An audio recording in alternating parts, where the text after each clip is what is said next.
नमो नमः बच्चों। आज हम अर्थालंकारों के बारे में पढ़ेंगे।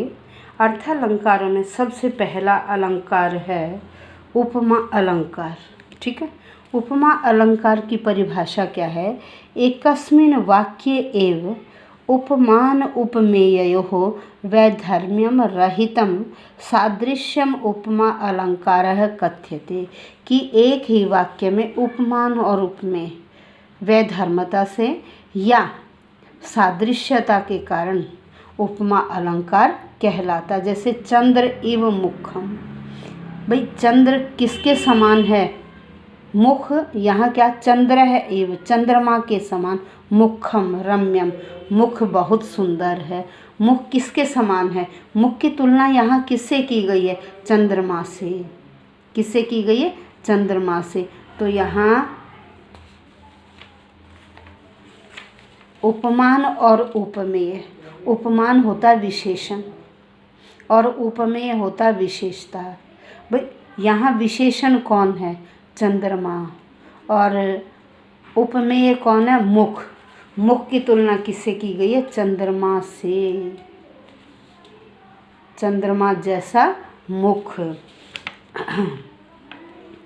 अब देखिए, हम चलते हैं इसमें डिटेल में।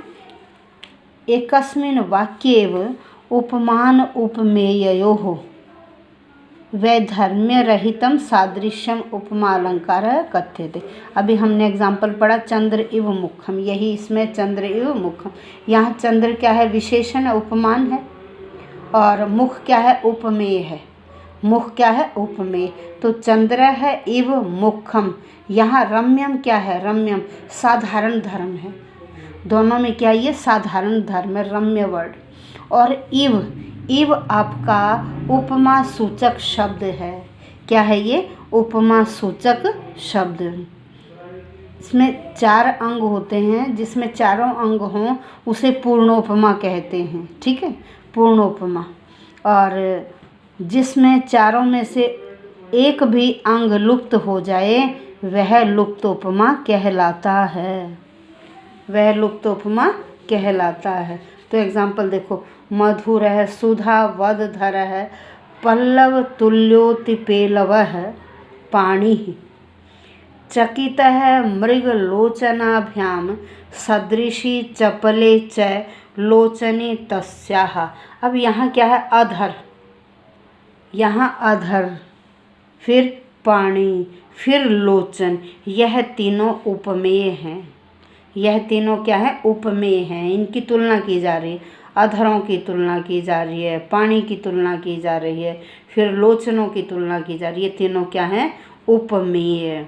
फिर सुधा, पल्लव और चकित। सुधा, पल्लव, ये पल्लव और चकित, यह क्या हैं? और मृगलोचनम, ये चकित मृग लोचनम, ये क्या है? उपमान है। यह उपमान है। कौन कौन? सुधा, फिर पल्लव और चकित मृगलोचन, यह उपमान है। फिर मधुर है, मधुर है, अति पेलव है और चपले। कौन? मधुर है, फिर अति पेलव है और चपले, यह साधारण धर्म है। यह क्या है? साधारण धर्म। तो इसमें कौन कौन सी चीज़ें? उपमान है, उपमेय है, साधारण धर्म है। ठीक है,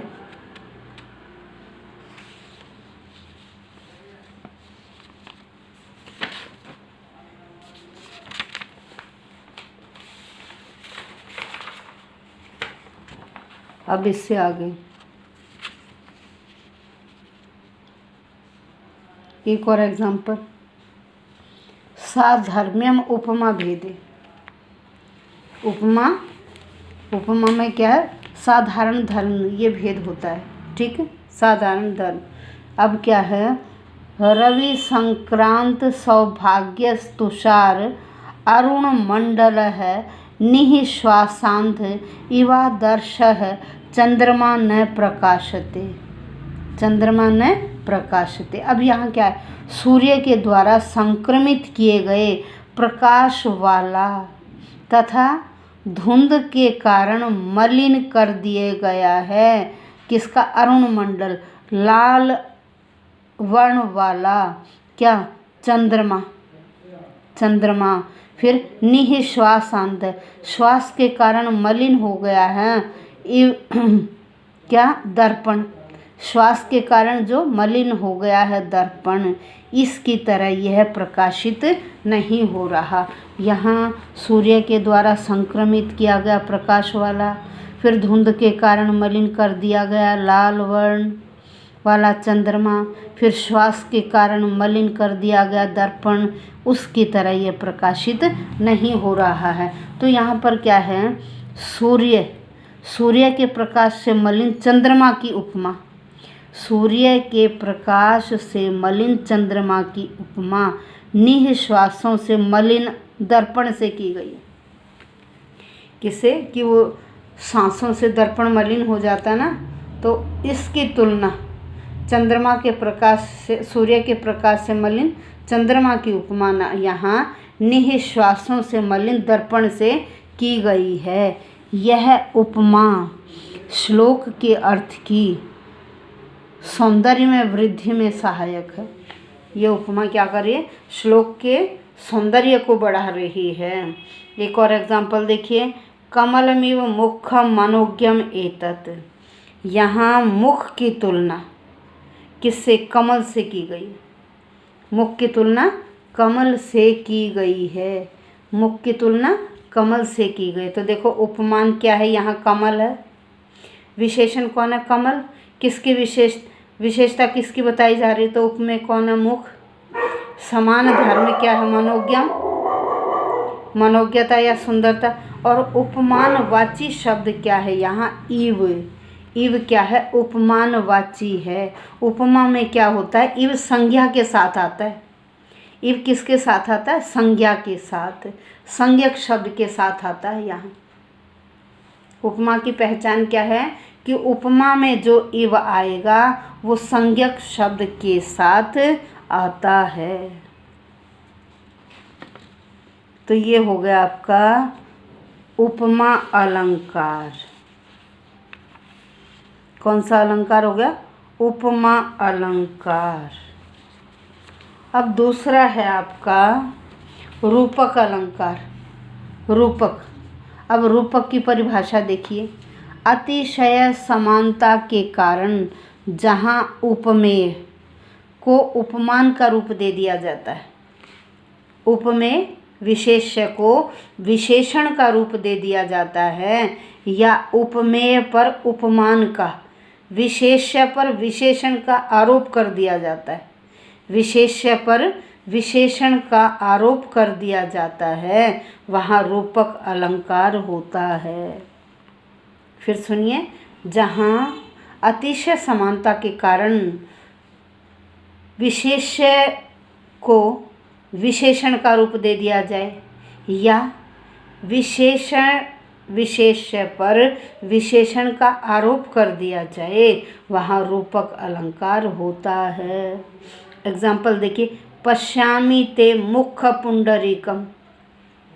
पश्यामि जात हे पुत्र, पश्यामि ते मुख पुंडरीकम।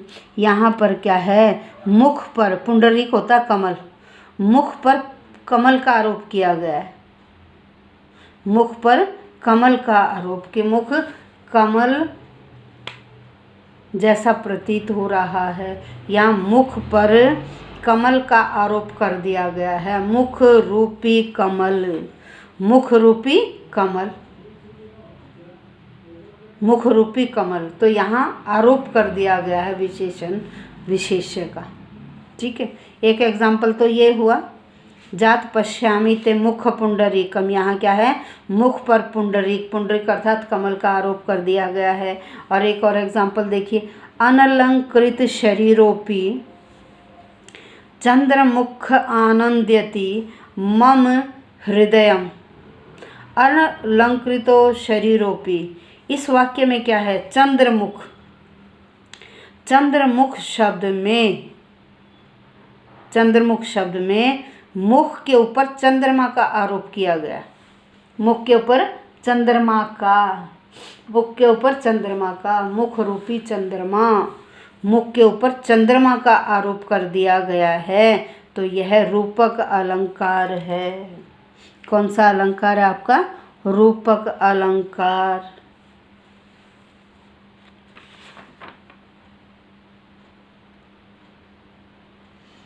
और एक और एग्जाम्पल देखिए रूपक का, यही पश्यामि ते पुंडरीकम, इसी को यहाँ डिटेल, मुख पुंडरीक शब्द में मुख पर पुंडरीक का आरोप।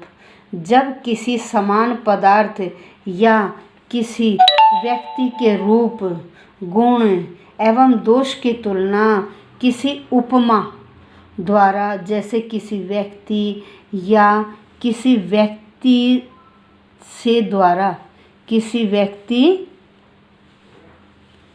क्या है, जैसे किसी व्यक्ति या किसी व्यक्ति से करते हैं तो उसे क्या कहते हैं?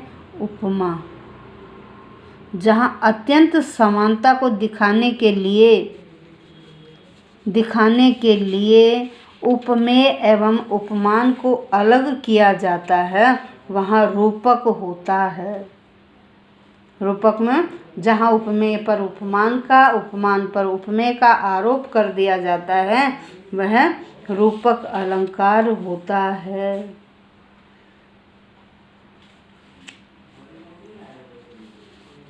रूपक की परिभाषा हो गई और ये एग्जाम्पल आपको क्लियर हो गए। अब रूपक के बाद उत्प्रेक्षा अलंकार है। उत्प्रेक्षा की यहाँ हिंदी में परिभाषा कर लेते हैं, जहाँ उपमेय वस्तु में उपमान वस्तु की संभावना की जाती है। उपमेय में उपमान की, विशेष्य में विशेषण की संभावना की जाती है।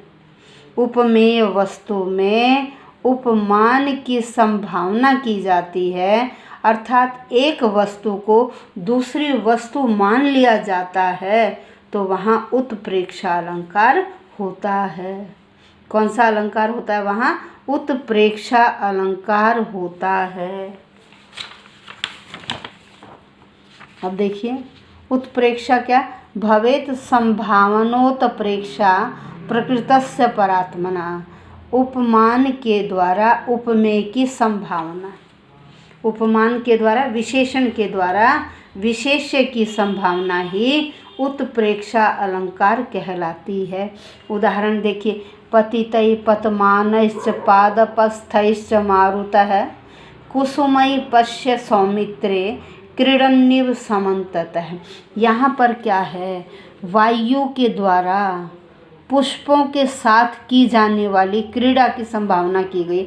वायु के द्वारा पुष्पों के साथ की जाने वाली क्रीड़ा की संभावना की है, इसलिए यहाँ उत्प्रेक्षा अलंकार है। उत्प्रेक्षा अलंकार में क्या है? ये शब्द मिलते हैं, मन्य मिलता है, शंक्य मिलता है, ध्रुवम या प्रायः है, या नूनम या इव। इव का प्रयोग उपमा में भी होता है। अभी मैंने आपको बताया था कि उपमा में संज्ञा के साथ और उत्प्रेक्षा में क्रिया के साथ। देखो यहाँ क्रीडन्निव, वहाँ कमलम इव था, कमलम इव था ना, वहाँ कमल संज्ञा के साथ था, यहाँ इव क्रिया के साथ है, तो जहाँ क्रिया के साथ इव आ जाए वह उत्प्रेक्षा अलंकार होता है। समझ में आ गया होगा बच्चे। अब हम चलते हैं लास्ट, अर्थांतरन्यास। अर्थांतरन्यास अलंकार। अर्थांतरन्यास अलंकार का देखिए डेफिनेशन, भवेदर्थांतरन्यासो अनुशक्तार्थांतराभिधा। यहाँ क्या है कि मुख्य अर्थ का समर्थन करने वाले अर्थांतर, दूसरे वाक्य का मुख्य अर्थ का समर्थन करने वाले अर्थांतर। अर्थांतर का मतलब दूसरे वाक्यार्थ का प्रतिपादन, दूसरे वाक्य का प्रतिपादन अर्थांतरन्यास कहलाता है। क्या? मुख्य अर्थ का समर्थन करने वाला दूसरा अर्थ, तो वो क्या कहलाता है? अर्थांतरन्यास। अब वाक्य देखिए, यह स्वभावो ही यस्यास्ति स नित्यम दुरति क्रम है। यह स्वभावो ही यस्यास्ति स नित्यम दुरति क्रम है।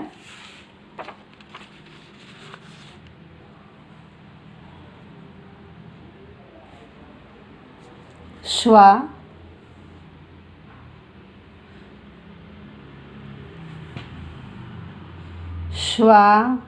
यदि क्रियते राजा तत् किम न सत्यानुपानहम्।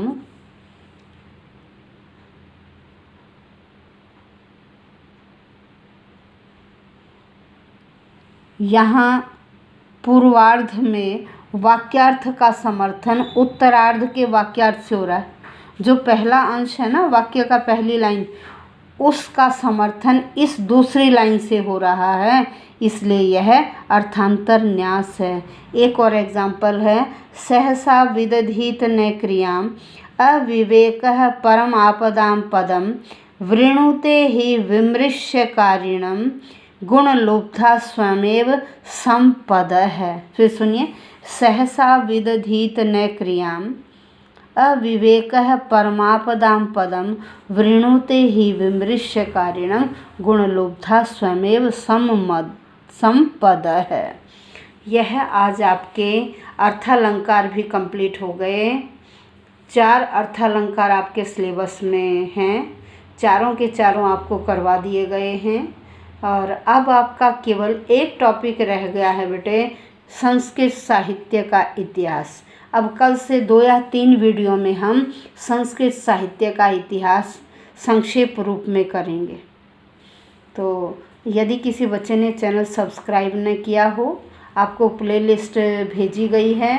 आप CUET डोमेन 325, इस तरह से मेरा जो नाम है डॉक्टर कमलेश वशिष्ठ संस्कृतज्ञ, आप उस चैनल को खोलिए और अपना पूरा सिलेबस CUET एग्ज़ाम डोमेन 325 का पूरा सिलेबस आपको वहाँ मिलेगा। सारी वीडियो मिलेंगी, एक एक करके आप वीडियो देखते जाइए और आपका सिलेबस कंप्लीट हो जाएगा। अच्छी तरह से तैयारी कीजिए।